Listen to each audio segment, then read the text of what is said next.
नमस्कार, आप देख रहे हैं हिमाचल न्यूज। आइए जानते हैं आज के प्रमुख समाचार और दिन भर की बड़ी सुर्खियां। हिमाचल प्रदेश एक और सहायक दवा नियंत्रक पर लगे आरोप, फाइल दबाई, पास करने के लिए मांग रहे 25 लाख रिश्वत। हिमाचल के पूर्व सहायक दवा नियंत्रक निशांत सरीन पर ईडी की कार्रवाई के बीच एक और सहायक दवा नियंत्रक पर गंभीर आरोप लगे हैं। अम्बाला के डॉक्टर कारोबारी ने आरोप लगाया है कि दवा फैक्ट्री स्थापित करने की उनकी फाइल जानबूझकर दबाई गई है। फाइल पास करने के लिए 25 लाख रुपए की रिश्वत मांगी जा रही है। कारोबारी ने प्रधानमंत्री कार्यालय को शिकायत भेजकर दोषियों के खिलाफ कार्रवाई की मांग की है।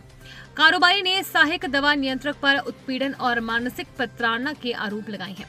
पीएमओ को पत्र लिखकर आरोप लगाया है कि उक्त अधिकारी ने पद का दुरुपयोग करते हुए वर्षों से उन्हें परेशान किया, जिससे अब वो आत्महत्या करने को मजबूर हो गए हैं। कारोबारी के अनुसार उन्होंने वर्ष 2017-18 में हिमाचल प्रदेश में दवा निर्माण की फैक्ट्री लगाने के लिए आवश्यक बिल्डिंग परमिशन प्राप्त की थी। 2020 में लाइसेंस आवेदन जमा किया था। शिकायत के मुताबिक संबंधित अधिकारी ने बार बार आपत्तियां लगाकर फाइनेंस प्रक्रिया में बाधा डाली और अनावश्यक विलंब किया। मामला न्यायालय तक पहुंचा, जहां उच्च न्यायालय ने 2022 में राज्य सरकार को लाइसेंस पर निर्णय लेने के निर्देश दिए। दिवाली के बाद रफ्तार पकड़ेगा पर्यटन कारोबार, होटलों में एडवांस बुकिंग बर्फबारी कर रही आकर्षित। दिवाली के बाद हिमाचल के पर्यटक स्थलों पर कारोबार रफ्तार पकड़ेगा। गुजरात और महाराष्ट्र के लोग बड़ी संख्या में शिमला, कुफरी, नारकंडा, कसौली, चर्च, किन्नौर, मनाली और धर्मशाला सहित अन्य पर्यटन स्थलों पर होटलों में कमरों के एडवांस बुकिंग करवा रहे हैं। प्रदेश में वीकेंड टूरिज्म पहले ही रफ्तार पकड़ चुका है। कालका शिमला हेरिटेज रेलवे ट्रैक पर चलने वाली गाड़ियां 15 नवंबर तक पैक चल रही हैं। सीटों के लिए लंबी वेटिंग है।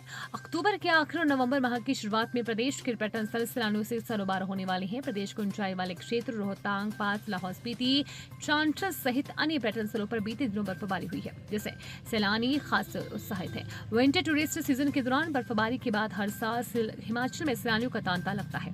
बर्फ में अटखेलियां करने के लिए देश भर से सैलानी कुल्लू, मनाली, शिमला, नारकंडा और लाहौल स्पीति का रुख करते हैं। सड़कों की स्थिति सुधरने के बाद मनाली में सैलानियों की संख्या बढ़नी शुरू हो गई है। हफ्ते के सामान्य दिनों में यहाँ 30 से 40%, जबकि वीकेंड पर 50 से 60% तक ऑक्यूपेंसी चल रही है। Federation of hotel and restaurants association के अध्यक्ष गजेंद्र चंद्र ठाकुर ने बताया कि दिवाली की छुट्टियों के लिए गुजरात और महाराष्ट्र से बुकिंग आनी शुरू हो गई है। दिवाली के बाद बर्फबारी हुई तो टूरिस्ट सीजन बम पर जाने की पूरी उम्मीद है। मुख्यमंत्री सुखविंदर सिंह सुक्खू बोले, जनजाति इलाकों के विकास के लिए दिए 3000 करोड़। मुख्यमंत्री सुखविंदर सिंह सुक्खू ने कहा कि जनजाति क्षेत्रों का 3000 करोड़ रुपए से विकास किया जा रहा है, जिसमें 35,000 से अधिक परिवारों को लाभ मिला है। सीएम ने कहा कि इस पहल से बेहतर बुनियादी ढांचे, शिक्षा, स्वास्थ्य सेवा तक बेहतर पहुंच, आजीविका सृजन कार्यक्रमों और बेहतर सामाजिक सेवाओं के माध्यम से जनजाति क्षेत्रों के परिवारों को प्रत्यक्ष लाभ प्राप्त हुआ है। रविवार को जारी बयान में सुक्खू ने कहा कि जनजातीय क्षेत्र विकास कार्यक्रम को 2022-23 के लिए 855 करोड़ रुपए, 2023-24 में 857.14 करोड़ रुपए, 2024-25 में 890.28 करोड़ रुपए और 2025-26 के लिए 638.73 करोड़ रुपए के प्रस्तावित बजटीय प्रावधानों के साथ एक मजबूत वित्तीय आधार तैयार किया है। हिमाचल में जल्द होगी बर्फबारी और बारिश की दस्तक, जानिए अपडेट। देवभूमि हिमाचल प्रदेश में अब मौसम का मिजाज एक बार फिर करवट लेने वाला है, जिससे पहाड़ों पर ठंड का प्रकोप बढ़ जाएगा। जहां एक और सुबह शाम ठिठुरन महसूस हो रही है और न्यूनतम तापमान में गिरावट आई है, वहीं दोपहर के समय धूप खिलने से पारा थोड़ा ऊपर चढ़ रहा है। हालांकि ये बदलाव सिर्फ शुरुआती संकेत है, क्योंकि आने वाले दिनों में बारिश और बर्फबारी से राज्य के तापमान में बड़ा उलटफेर होने की आशंका है। मौसम विज्ञान केंद्र शिमला के अनुसार एक सक्रिय पश्चिमी विक्षोभ हिमालय क्षेत्र को प्रभावित करने वाला है, जिसके कारण 21 और 22 अक्टूबर को हिमाचल के मौसम में व्यापक परिवर्तन देखने को मिलेगा।